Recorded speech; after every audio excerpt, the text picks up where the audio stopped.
আর্জেন্টিনার যে দুর্বলতায় হাতুড়ি চালাতে চাইবে মিশর। ম্যাচের সময় যত এগোয় শরীর তত নিজের সীমা মনে করিয়ে দেয়। পেশিতে টান ধরে, নিঃশ্বাস একটু ভারী হয়ে ওঠে। অথচ ফুটবল তো এসব মানে না। সে চায় দৌড়, লড়াই, শেষ বিন্দু পর্যন্ত লেগে থাকা। এই বাস্তবতার মাঝেই বিশ্বকাপের শেষ ১৬তে আগামীকাল মুখোমুখি হচ্ছে আর্জেন্টিনা ও মিশর। দুই দলের নক আউট যাত্রা শুরু হয়েছে যেন আগুন পথে হেঁটে। জয়ের জন্য ৯০ মিনিট যথেষ্ট হয়নি কারও।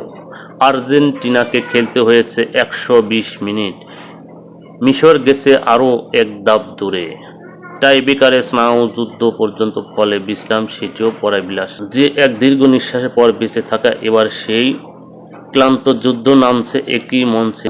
আজকে আটলান্টায়, বাংলাদেশ সময় রাত ১০টায়।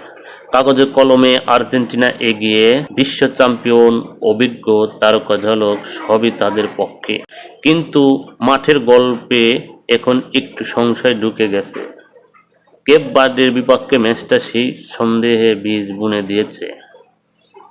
গ্রুপ পর্বে অনায়াসে পার হওয়া দলটি হঠাৎ করেই যেন আয়নায় নিজের দুর্বলতা, প্রতিপক্ষের চাপ সহ করতে গিয়ে কোথাও কোথাও ভেঙে পড়েছে কাঠামো। প্রশ্নটা তাই থেকেই যায়, ওটা কি শুধু এক ম্যাচের বিচ্যুতি, নাকি ভেতরে ফাটল? যদি ফাটল সত্যি হয়, মিশর সেটাতেই হাতুড়ি চালাতে চাইবে।